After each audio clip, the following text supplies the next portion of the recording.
Hello everyone and welcome to the Good Old Gamer. So today we're going to be taking another look at DDR5, and does it make sense for you guys to go ahead and move over to platforms utilizing this new memory technology or stick with what's already out there? DDR4 is very affordable, super cheap, easy to get your hands on, and easy to tune. So that's what we're going to be taking a look at here in today's video. We're going to be taking a look at the Patriot Viper SteelSeries Samsung B-Die kits and see how they compare to a budget-friendly 16GB DDR5 kit if you're somebody that's looking to go to a DDR5 platform, but you don't want to invest heavily in the RAM right now, and would instead rather wait for the memory technology to mature before jumping to a 32GB kit that should last you the entire generation. So alrighty guys, that's what we're going to be taking a look at here today. Alright, so the memory that we're using was provided by Kingston. We're taking a look at the Kingston Fury Beast RGB 16GB 6000 C30 DDR5 kit. Now this is on sale right now for $148. It's $150. They're regularly going for $165, so it's about a 10% discount there. So if you're interested in picking them up, there are affiliate links down below. But this kit right here was the one that really kind of jumped out at me. You can save a few bucks by dumping the RGB, of course. But I was looking at basically the best bang for buck RAM, and this one, like I said, just really kind of jumped out at me as the way that a lot of people are going to want to go, as AMD with AM5 is saying that you really kind of want 6,000 mega transfers per second, or megahertz as it used to be called. Regardless, if you're looking at getting a kit in that range, this one is probably the most affordable. Now, of course, if you want to spend the least amount of money possible, but you're looking to go with AM5 or any other DDR5 platform like Alder Lake or Raptor Lake, there are cheaper solutions out there. You can go with something like the Patriot Signature line here. This is only $78, but we're talking about 4,800 megahertz at C40. So this is literally the bargain basement stuff. Will it get the job done? Sure. Is the performance going to be any good? Well, I don't know. I haven't tested these, but I would assume probably not. So that's why I was interested in taking a look at this kit, because it seems like a nice middle ground between, spending $350, $400 on the high-end kits. Now, as mentioned, we're going to be comparing it to the Patriot Viper SteelSeries DDR4 4000 kit. Now, this right here is Samsung B-Die. If you haven't seen any of my recent videos, I've talked a lot about this memory for DDR4. This is typically going to be the bang for buck king. If you want to go ahead and get two of these, it's still cheaper than buying one dual rank kit. However, that is going to probably scale better. Regardless, these usually go on sale for about $79. They're not on sale right now, but if you go search the internet, I'm sure you can find some. So typically this is going to be about 80 bucks, and this is about 150 bucks. So this is about twice the price, which we'll take a look at later on. But you are paying a premium for, well, RGB, number one, and number two, DDR5. It does cost a premium. But is it worth the premium? Now, before we get into the benchmarks, I do want to show you guys memory latency. So if you just throw the sticks in, you don't use XMP. So this is running at 4,800. This is probably what you're going to expect from that Patriot 4800 C40 kit out there. This is coming in at 83.7 nanoseconds. This is quite bad. I showed this on the live stream on Monday. If you missed it, that's why I'm showing it here. So if you don't even turn XMP on, that is quite terrible. With XMP, things get significantly better, obviously, running at 65.9 nanoseconds. Now, this still isn't very good. Ideally, you want to be sub 55 nanoseconds for kind of a meh range. Sub 50 is pretty good, and then sub 45 is really good. Sub 40 is extremely rare, and only really achievable on certain CPUs. So this is meh at best. This is kind of the latency that we see on Zen 2 CPUs, and that was really one of its major drawbacks. However, with tuning, I was able to get underneath that 55 nanosecond barrier all the way down to 54.4. So we barely crossed the finish line, but this kit can get you there. And like I said, this isn't amazing, but the trade-off is you get great memory bandwidth. That's the trade-off right now with DDR5. Eventually, we'll get great latency and great memory bandwidth, and it will be the preferred way to go. So we're going to check out both this configuration right here, the tuned setup with overclocks on the CPU, and then we're also going to be checking out the XMP kit. So we're going to be taking a look at DDR4 3200C16, basically stock standard DDR4, will be compared to XMP. It's not one-to-one, but at the same time, you guys can get a general idea of what you're looking at. Cheap DDR4 versus cheap DDR5. All right, so we're going to kick things off with Borderlands 3. Of course, I'm using the same setup as before. We want to be as CPU limited as possible. That's where we will see the differences in RAM the most. So we're running 1080p high, 50% scale. And as you can see here, we have the 12600K running at 5.3 gigahertz, 5.0 on the ring. I changed the naming a little bit, so this way you guys can see exactly what's going on. And then I had mine tuned all the way down to 6000 C32 to achieve that 54.4 nanosecond latency. And that's compared to the 12600K, again with 5.3 and 5.0, and that's running DDR4 4000 at C15, and this was coming in at 43 nanoseconds on latency. It was like 43.5 or something. But so significantly lower on latency, but this has the higher memory bandwidth, 50% to be exact. Starting off, taking a look at the stock numbers, I'm counting the 6000 C40 as stock. It's technically XMP, and then we've been using 3200 C16 for stock for a while now. They're virtually tied and well within the margin of error, so I guess you could say that translates pretty good right there. Now, if we take a look at the tuned and overclocked numbers, we see the DDR4 does have a slight advantage, coming in at 221 versus 207 on the average, and 158 versus 147 on the 1% low. But, to be fair, this kit is not too terribly far behind. So next up, Cyberpunk 2077. Taking a look at the stock numbers, we can see the DDR5 actually has a nice advantage, coming in at 173 versus 162 on the averages, and 117 versus 110 on the 1% lows. So it's a little bit quicker here. Not a big uplift, but noticeable. And then we can see even with the tuned memory and overclocks, we have a slight advantage on average with the DDR5 coming in at 202 versus 199. You can pretty much chalk that one up to margin of error. And then we have 137 versus 132 in advantage of the DDR4, which is pretty close to margin of error. So not too much difference there once tuned and overclocked. Next up is Far Cry 5, and this one we do see a difference. We can see at stock, the DDR4 and DDR5, they're relatively close. The DDR4 does have a bit of an advantage on average, and then a little bit of an advantage on the 1% lows. Nothing too crazy. However, moving over to the tuned and overclocked numbers, we see the DDR4 actually does have a pretty good advantage, coming in at 245 FPS on average versus 218, and 185 on the 1% low versus 162. So in this particular title, this is an older title, but the memory bandwidth doesn't matter. The latency is much more important in this particular game. Now on the flip side, we have Gears of War, and this one, well, everything runs basically the same. Stock versus stock, they're the same. Margin of error. And then we have the overclock versus overclock, and once again, they're basically the same. Margin of error. So it's going to become very game and game engine dependent on whether the bandwidth or the latency is going to make a difference, or perhaps neither. So it's kind of interesting when you break it down and look at it from a game by game experience here. Next up is Halo Infinite. Now this one actually prefers memory bandwidth. As we can see at stock, we have 244 versus 264 on the DDR5. So DDR4 gets beaten out pretty good there. However, on the 1% lows, DDR4 comes in at 177 FPS. The DDR5 comes in at 205. That is a very nice uplift on those 1% lows. So this game's loving the bandwidth. And we can see that even translate to the tuned and overclock numbers. We have the DDR4 coming in at 259 FPS on average. That goes up to 275 with the DDR5. And then we have 210 on the 1% lows, goes up to 217. That's not as big of a jump there, but it's still a noticeable increase. And then back and forth we go. Checking out Horizon Zero Dawn, now DDR4 has the advantage. So we got 206 versus 188 at stock, so DDR4 wins there.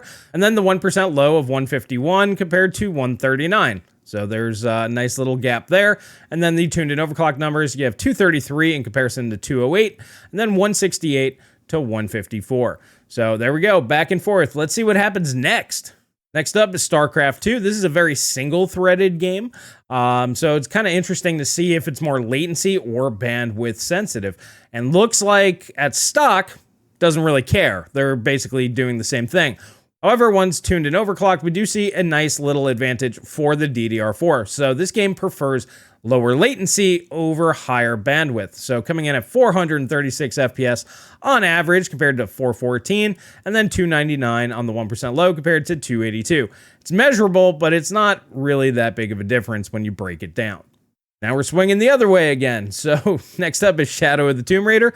At stock, the DDR5 does take the win. You have 206 compared to 187 on average, and then 139 versus 128 on the 1% low.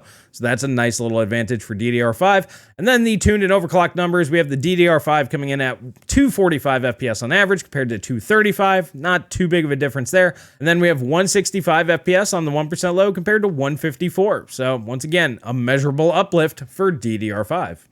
Next, we're checking out another oldie but goodie. Witcher 3 likes to scale with, well, everything, and, well, that's very apparent with these numbers. So if we take a look at the stock numbers, the DDR4 3200C16 is definitely losing to the DDR5 6000C40. So for DDR5, we have 212 FPS compared to 198, and then 156 on the 1% low, up from 144. So obviously that's a nice little bump, but not a huge deal. And then taking a look at the tuned and overclocked numbers, well, DDR5 no longer wins, but it doesn't lose. They're tied. We're in margin of error territory. So this game likes both lower latency and higher bandwidth.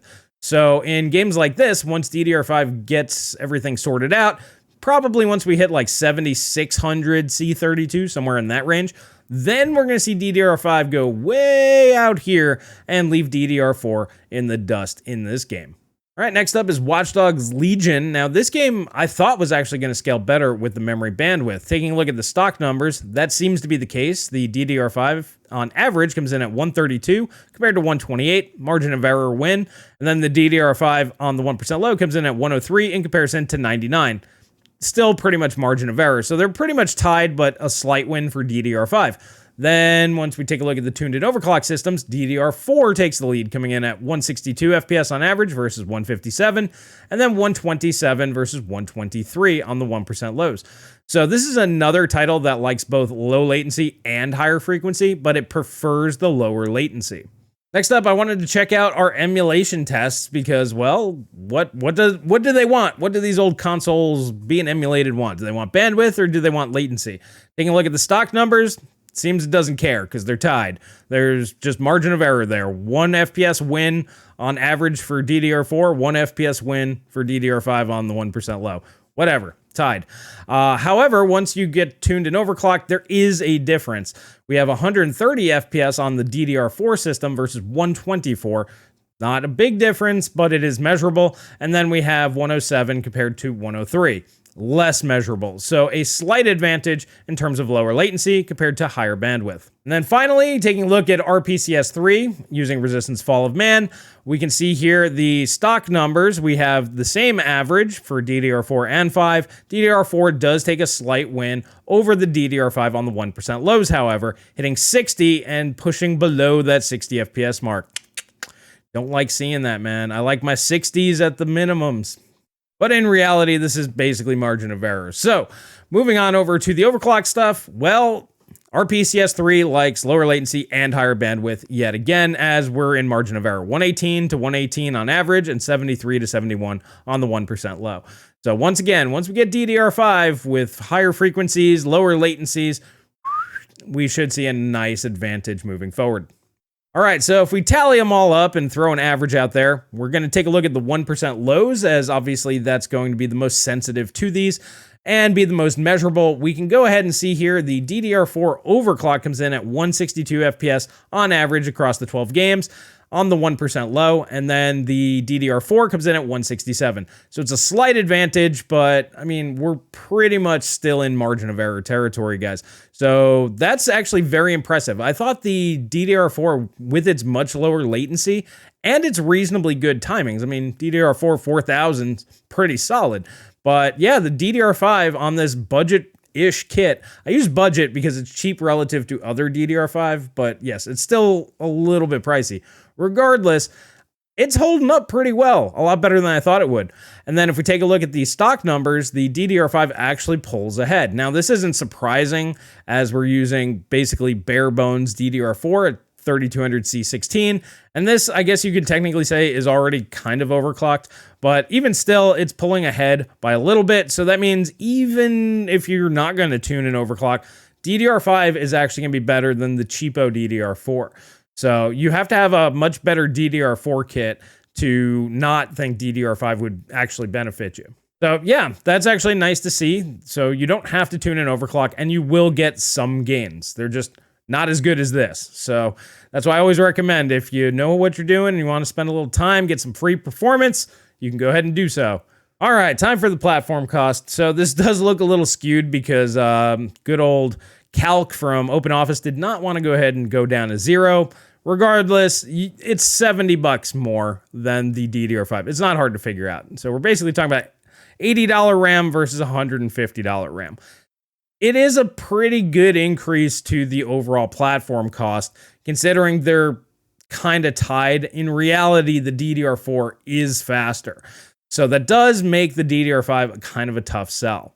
But with everything moving over to DDR5, obviously you're going to need to jump on that boat eventually if you want to keep up with all the latest and greatest stuff. Now, if you're cool with what you got, stick with what you have. DDR4 is still hanging in there really well. And if you have some Samsung B die and you do some tuning, you're going to need basically the best of DDR5 to compete with that.